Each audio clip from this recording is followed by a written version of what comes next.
telling apart different chords and notes is a bit tough. Understanding intervals is the first step to getting better.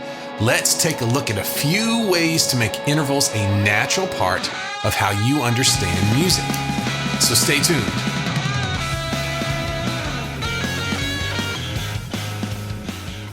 Hello and welcome, friends, to this episode of the Play Guitar Podcast. I'm Lee, and this is the podcast that's determined to make you a better guitar player. No matter if you're just starting out or you've been playing for years, this is the show that will help you become the guitar player that you always wanted to be. If you're new here, make sure you subscribe to the podcast and check out the description for all of the links from the show. Just a quick heads up before we get started. Last week, I spent a little bit of time during the episode explaining just what my roadmap is and how it's been helping players start, continue, and succeed in their own personal guitar journey. And I'm making sure that every listener of the podcast knows that this is something that I put together for you to take you step by step from beginner all the way to advanced guitar. And we have a few days left. You can become an Academy member and start your real guitar journey. It's only $19 a month. It's heavily discounted. And there are only 3 days left for you to subscribe and lock in my special deal. So if you haven't done it yet, this is a great opportunity to start changing your guitar playing life and experience what real progress feels like. This link is not on my website. It's not a regular thing, but you can get it in the description of this podcast. Okay, let's talk about intervals. We've talked about intervals a few times before. We've had one way back in the hundreds somewhere explaining what intervals are. And this is something that students of mine, we talk about all the time, intervals. But today we're talking about getting better at that. And I've got some tips for you. These are things that I've done in my own life that helped me get better at intervals. And if it helped me, I know it's going to help you. So recognizing them, how can we do this? 3 tips. Once a player gets past the memorizing stage, you're memorizing chords, you're memorizing scale patterns. Okay, if I play a D, I have to play it here because that's what the piece of paper said I have to do, right? Once we get past that, you hit a crossroads. Do I continue to keep memorizing? Do I just memorize more and more and more? Or do I finally take this other road and I finally break down and try to learn why all of this works? You might say to yourself, it sure would be nice to actually understand what it is I'm doing and use all of this knowledge to actually start expressing myself. If that person takes the path of understanding the guitar, something happens. All of a sudden, a wealth of information opens up all at once, and it can be very, very overwhelming. But if you're lucky, the teacher whose materials that you're using used a little forethought and introduced you to the first logical step, which is intervals. Understanding how intervals work is the key to all these sounds that you've heard your entire life. What is it? An interval is distance. That's all it is. It's the distance between 2 notes. It could be harmonic, that means played at the same time, like a chord, or melodic, that's sequential, that means one note after another. These are the building blocks of chords, scales, riffs, licks, bass lines, melodies. It's everything. Unfortunately, learning about intervals is usually only presented by charts, right? They'll tell you what the interval is, they give it the name, but they don't go much farther than that. Today, I'd like to give you 3 of my favorite unusual tips for learning and practicing intervals so that you can know them solid. Let's start with number 1. Solfege. What? Say it again. Solfege. That's right. Never heard of that before. You probably haven't. That's okay. This is something that helped me. This is something that I learned at University of the Arts. But what I didn't realize after I learned it is I had known it for years and didn't even know. So solfege is the notes in the major scale, and they're handled a certain way. With solfege, each note in the major scale is giving a certain name, really a syllable. And then each one of those notes also gets a hand sign. Never heard of that before. Hey, let's go. It's interesting. If anything, it's interesting. What does it do? It lets you deal with the relationships of notes in a scale, but not the specifics of it. Not, whether we're in C or in A flat. These are deal with, okay, I start here and I go to the fourth. I go to the fifth, and we give them names. What are these names? Well, you've heard them before. Do, re, mi, fa, so, la, ti, and do. Back to do again, right? Have you ever heard that before? Most likely you have. So we're starting with something you haven't heard and relating it to something very common. Those are the syllables that each step, each degree of the major scale is named with. And it's a good way to think in intervals. This gives it kind of reality. These things have names instead of just the number. And so, I got to go up the scale. Do, mi. That's also the first two notes of a chord, a major triad, right? How about so? Do, re, mi, fa, so. We know that if you listen to the podcast, we know that a chord is built on the first, the third, and the fifth. So that would be do, mi, so, right? How about the distance just to the fifth? From do to so, 1 to 5. That's a perfect fifth. How about if we go do to ti? Do, re, mi, fa, so, la, ti. One step below the root. What is that? It's a major seventh. Okay, so this is a way to take a look at the relationships of these notes, remove ourselves from the specifics. But we've also given something called hand signs. So this is something I'm pretty sure you may not have heard of before, the hand signs for this. So do is like a fist, re is kind of a sideways, diagonal thing with your hand. Mi is kind of flat, fa points down, so is a fist, la is kind of a curved hand, ti is pointing up, and do. Each one of those hand signs, and if you're an Academy member, I have a whole thing on this, and it's very interesting how this changed my life. I don't use it all the time, but I think of it all the time. These hand signs give me a physical representation of the distances between the notes. And it reminds me also how to articulate the notes. It's very interesting to take a look at that. If you have a chance, take a look at that. I'll probably be doing some videos, maybe on YouTube on this. I don't know.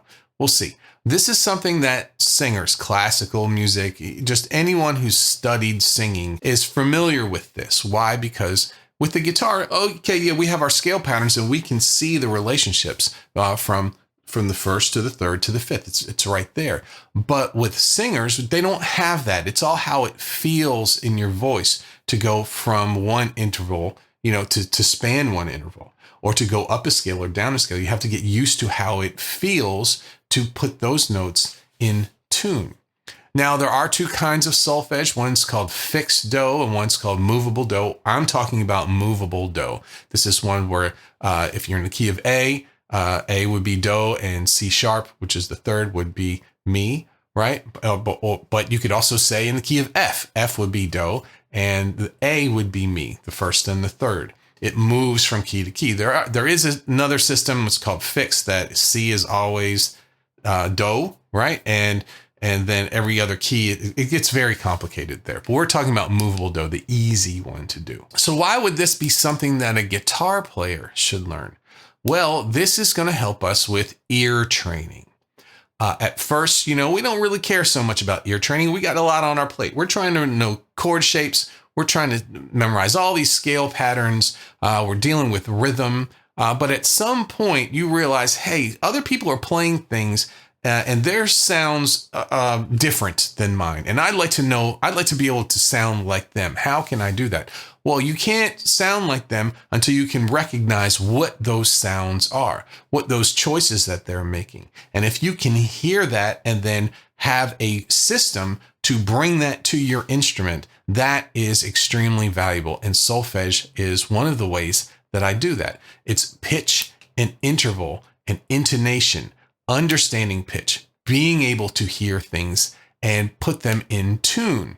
This system allows you to recognize patterns, intervals, and sequences from something that you hear and be able to replicate them on your guitar. Very, very powerful. You can also transpose songs using this. You can also adapt chord progressions, melodies, and solos into different songs. You can use it as a bridge between guitar playing and music theory. So if solfege is something that sounds interesting for you, I suggest you look it up, or you can actually become a member of the Academy. And I have a whole episode of the private podcast all about solfege and how you can use that with your own learning. The second tip that I like to use to bring intervals to life and to really develop my ear is soloing over a vamp and featuring a certain interval. Why a vamp? And what is a vamp? Well, most backing tracks go over a chord progression, and they'll go through many different chords. You'll say something in the key of E, and you'll get a chord progression. These chords, as you go through them, feature many different intervals, but limiting yourself to just one chord reduces how complex it is, the complexity of moving through progression, and allows you to focus on the intervals over top of one chord and not constantly changing. And once you master that, then you can move on to the complexities of chord progressions. So what are we going to do with a vamp? We're going to combine ear training and our regular playing at the same time. Let's say we just had a track in E. And let's pick an interval. Let's go from E to the third, with Do to Mi, right? And what I can do is say, okay, I'm going to feature that. First, I'm going to play the Mi over the top of a bass line. Oh, okay, that's how it sounds with the tonic in the bass, right? That's what a major third sounds like. So I'm going to have, say this is my track.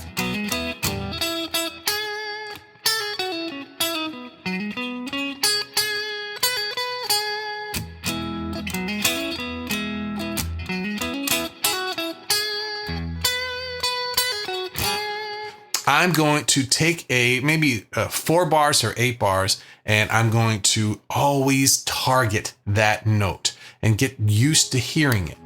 How about the major 7th? This one's going to be much more tense, right? There's my major 7th. In the key of E, it's a D sharp. Now hear that. That's not so... It's a pretty sound, but it's definitely more tense, right? It's the leading toe. That's T. Remember we talked about Do, Re, Mi, Fa, Sol, La, Ti. T, the hand sign points up. Wants to go up that way, right? So I could say, okay, I'm going to feature over my vamp the major 7th. Let's do it.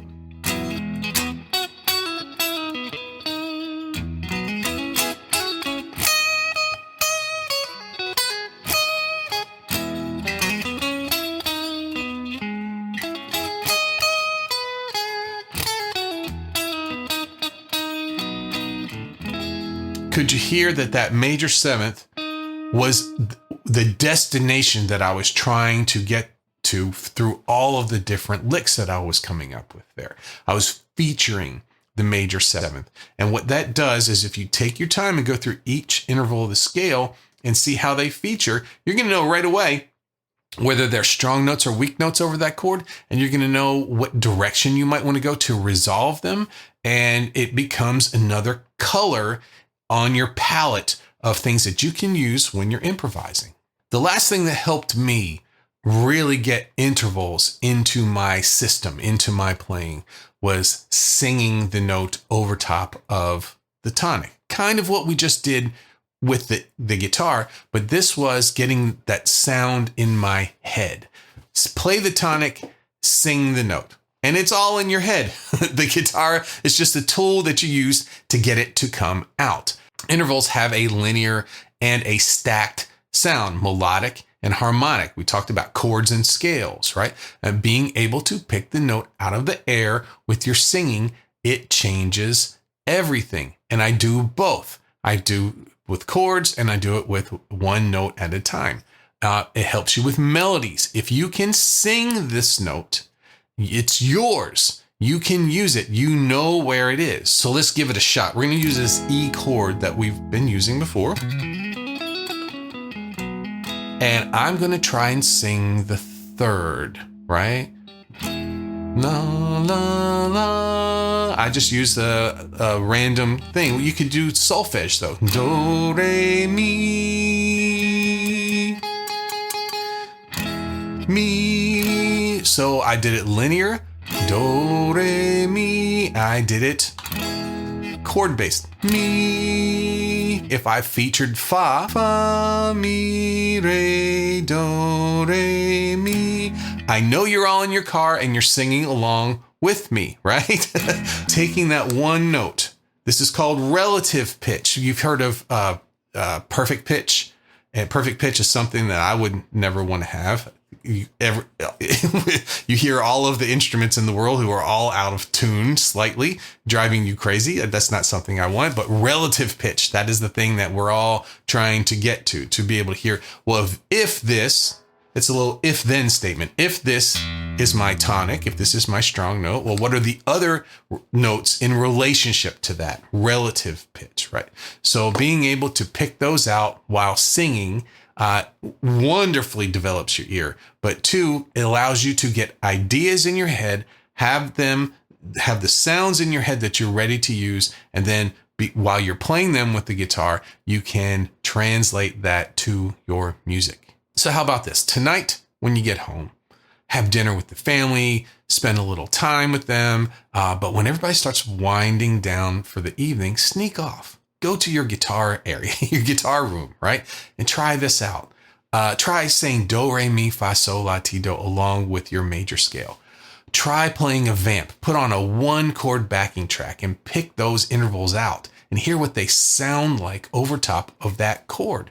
And then also try singing that note without the chord there, maybe with just a bass note there. Start to hear what these things sound like. Once you can understand what all of the different intervals are and how they relate to the tonic note, you're going to start to recognize them from songs that you've been playing or listening to your whole life. And now you have them in your palette of colors that you can use at any moment.